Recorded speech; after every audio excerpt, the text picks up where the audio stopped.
Right. I'm going to let Dr. Jones take over. We said we'd come back at 12:30. 12:32, we got pretty close. Let's see. Begin with a recap just of what we got. Yeah, okay. So Our names. Lucy Jones with Caltech. and Rob Graves with the U.S. Geological Survey. So we're just giving an update about this morning's earthquake. Searles Valley. Searles Valley earthquake is what we're calling it, magnitude 6.4, up in the area near Ridgecrest. We have some updates in terms of aftershocks. We have a little bit of information about damage, potential damage. We do still have geologists going out in the field, but we haven't gotten word back from them yet. And we also have some updates in terms of the shake alert system. So, Lucy, why don't you start in terms of the activity with seismicity? Okay, so on the aftershocks that we've been recording, so far we have about 30 that are above magnitude 3 and 6 above magnitude 4. Overall, this is a very robust sequence, and on the theory that when you have a lot of earthquakes, you tend to have a lot of earthquakes, we try to estimate the rate of aftershocks from what we're recording. And from that, we have about an 80% chance of at least one magnitude 5, and about a 9% chance that something larger than 6.4 could occur over the next week. That's just saying this is a big sequence, which shouldn't be surprising anybody who's been watching what's been going on for the last 2 hours. We also have locations on some of them, and that's where we were trying to get up this this map here. And it's interesting, it does look like we might be seeing 2 different faults. Okay, if you would do that. So the main shock was actually located in the middle, at that intersection between those 2 strands. And so we think the main fault was rupturing down towards the southwest, which would have focused the energy towards Ridgecrest. But then there's also a second fault that seems to have been activated going up to the northwest. Again, this area, that's not completely surprising. Look at those little black lines in there. There's a bunch of them. This is an area with a lot of little faults that in a rather complex area moving apart. It does suggest that Ridgecrest was particularly hard hit. We have reports from California Office of Emergency Services that there seem to be a couple of structure fires going on in Ridgecrest, and they're responding to them. There is also a small community called Trona, which is even closer to the ruptures, and it's on a dried lake bed. We do not have any communication with them yet. They would be a place that potentially there's significant damage. As I said, we're seeing at least 2 faults involved. This area is characterized by robust sequences, so we expect to be seeing a lot of earthquakes today, and some of them could be damaging. Probably at least one more will be damaging. Kern County just tweeted something that suggested that they were anticipating a quake in 15 minutes. This tweet came out a little while ago. There is nothing that gives us the time of a particular event. Now, I'm going to tell you I think there will be a magnitude 5 today. I did that on the day of Northridge, and when it happened, people said, "You predicted the earthquake." And I said, "I predict rain in Kauai, too." This is the same situation. When the probabilities are this high, then you can say, yes, there'll probably be a magnitude 5 today, but it's not the time of any particular event. There's nothing. If somebody's giving out a time of a particular event, they're not basing it on science. Okay? That's probably what we've really got about the aftershocks. We said we don't yet have, the geologists haven't yet gotten out, so we don't have a report yet on that. Actually, you could mention we've seen this kind of conjugate behavior.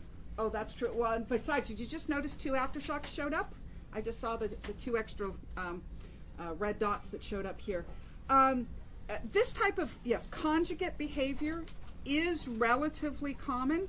Back in 1987, we had 2 magnitude 6s on conjugate faults.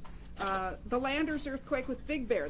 Big Bear was a little more separated from it, but was the same type of conjugate feature. The way the stress works, if I'm pushing in this way, I can move out here, or I can move out here. And so those essentially perpendicular, we call it conjugate faulting, is a common feature.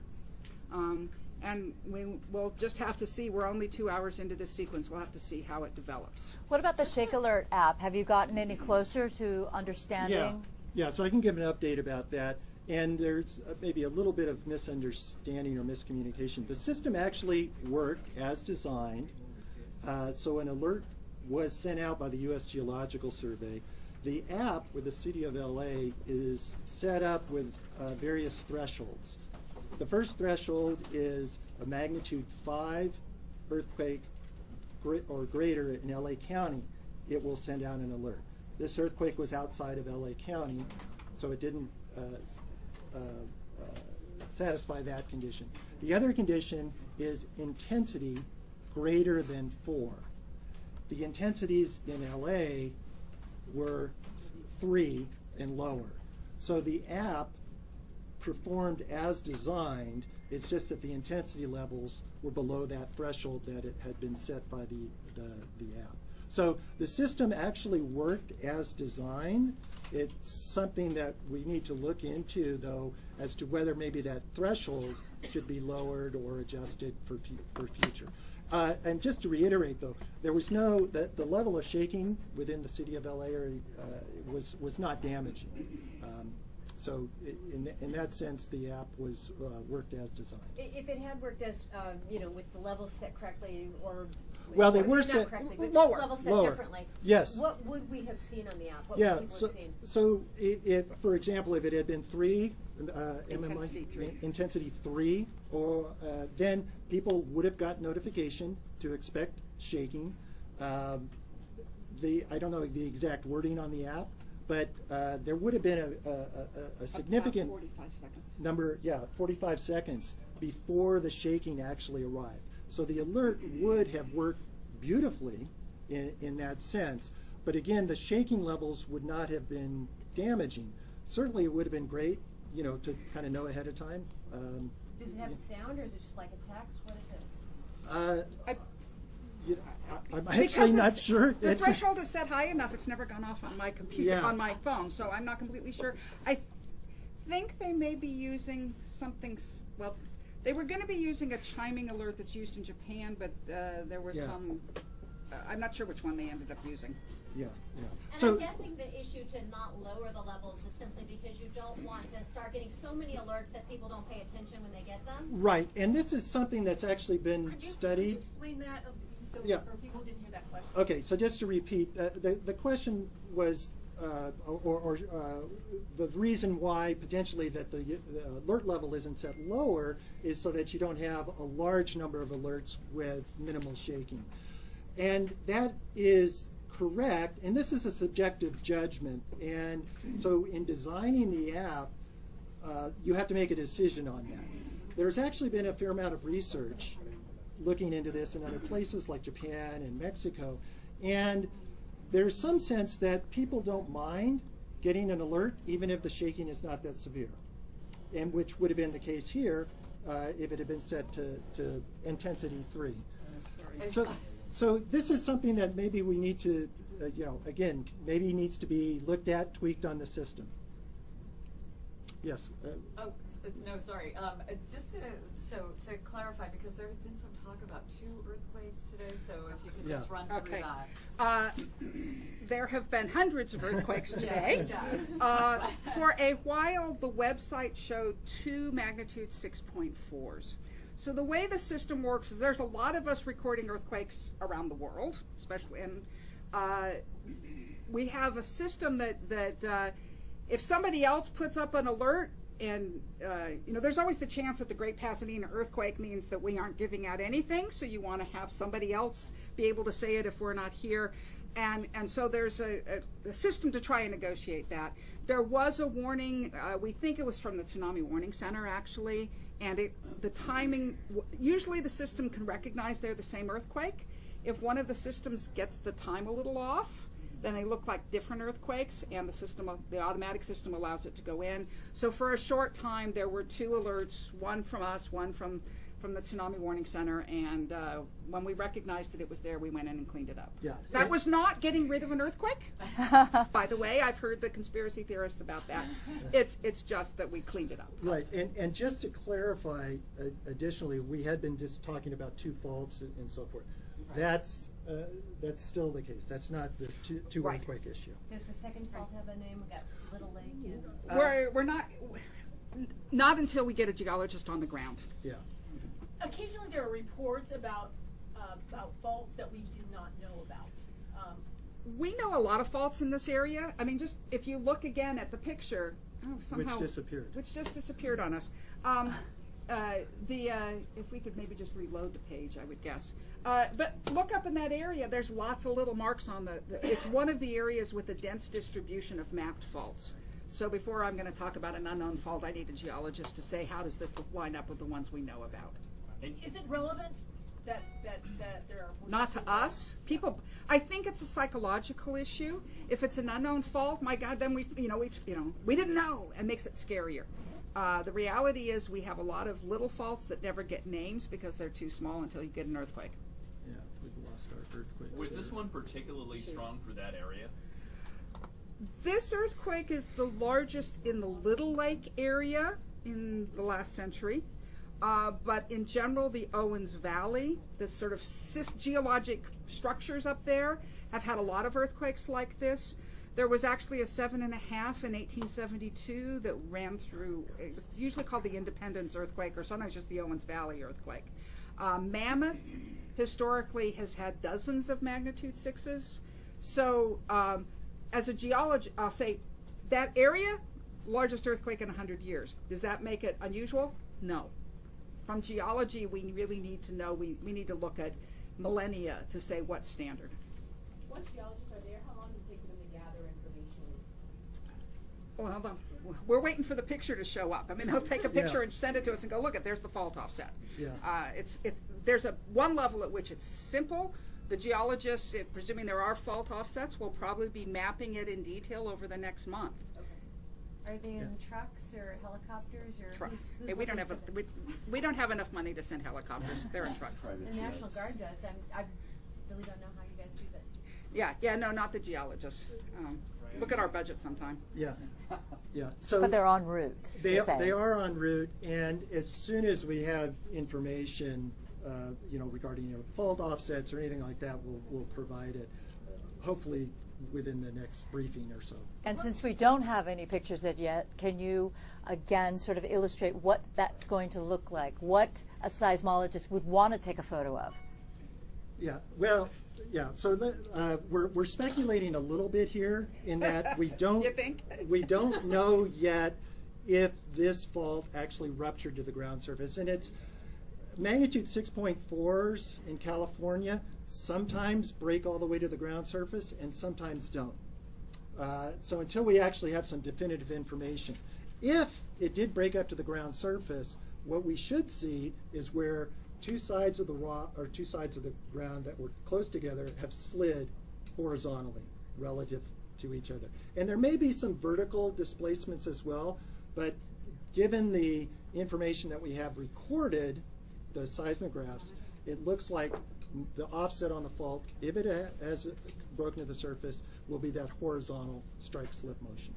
How does that information help you? What does it? Well, obviously, if in terms of damage, if you have a pipeline or a structure that straddles that fault and it moves sideways, that could be very devastating. I don't know if that's the case here again. Also, in terms of the ground shaking that was experienced in the Ridgecrest area. Lucy was talking before about how the earthquake started off to the northeast and propagated to the southwest towards Ridgecrest. With this type of horizontal motion, that can actually be amplified. Again, until we actually get some definitive information from some folks there, I can't be sure about that, but it is a possibility. Also, we now do a better job of correlating what we get from our instruments with what is recorded in the ground. It used to be we needed the geologist in the field to tell us what happened on the fault, And in fact, the details, we get more details by walking down that fault than we'll ever get from an instrument. We over many years of recording them and comparing them, we have a guess that that magnitude 6.4 is partially a statement of how much slip happened, how much one side moved with respect to the other, and at that magnitude, with this fault length, it's on the order, it's under a meter, but maybe a half a meter to, so a couple feet. So it's potentially a pretty big offset. The question is whether it's confined at depth or whether it made it up to the surface. And there have been hypotheses that if it comes to the surface, you get a different shaking pattern than if it doesn't. And not everyone agrees with that hypothesis, and so that's an interesting piece of scientific testing that can go on because of it. What's your knowledge of this fault in terms of how deep it is? Faults, most faults, well, we don't, right? If it is, because we don't even know what fault it is yet, right? If it is the Little Lake fault, that fault is mapped at the surface. That means that some previous earthquake, it has come through to the surface. Most earthquakes begin about 5 to 10 miles below the surface. It's difficult to get a big earthquake to start up close to the surface. There's not enough confining pressure. By the way, if a fault could open up, you can't have an earthquake, right? Because the earthquake is shaking, just like snapping your fingers. Try snapping your fingers when they've opened up. You don't make a sound, right? And that's, if the fault opens up, you wouldn't be producing any shaking. And at the surface, it's not as confined. So the earthquakes happen deeper down. So most faults in California extend at least from if we map it at the surface, it probably goes at least 10 miles down, and probably more than that. And it's just as it gets deeper down, it behaves differently. There's a lot of ancient volcanic history out of Little Lake, correct? But Little Lake is a volcanic region. There are some active volcanics. Right. There's a cinder cone, I know. Yeah, well, and the China Lake Weapons Center runs a geothermal plant there. So there's magma at depth. There's molten rock at depth, which has been used to tap for geothermal energy. So it's a potentially volcanic area. What did you say was your prediction of the likelihood of a quake above 6.4? 9%. 9%. And over the next week. Over the next and if we get through a day, then it'll be a lot lower. Okay. It's not an even thing over the week. The most likely time is right now. And as we see, actually, well, we aren't at the moment. Up on the right. Okay. I got it up on the right. Okay. The rate of aftershocks is substantially lower now than it was in the first briefing, right? So these things do die off really quickly with time. Any other questions? Wrap it up. Thank you. Back at 1:30 or 2? Let's at 2 o'clock at this point. We'll come back and see if we have some more information. Just super quickly, sorry. You mentioned the China Lake Naval Weapons Station, and you've been saying damage is probably highest in the Ridgecrest and China Lake area. Are you hearing of any damage at that Naval Weapons Station? Remember, damage does not get reported to us. Right. We had a phone call with OES, who the only thing they told us was about structure fires in Ridgecrest. Okay, and I heard about a water main break in San Bernardino. Any idea if that's related? That's that. It could be. Improbable, but it must have. If it did, it was already in bad shape. Yeah. Well, it's San Bernardino. It's old. No. Yeah, no. Yeah. Same here See in you LA. 2 o'clock. Okay, so 2 o'clock. Thank you so much. The Spanish speaker, please. Okay, Joanne. Yeah, they took it over there, but Okay. let's Yeah, Okay, let's maybe- move those of us out who aren't standing.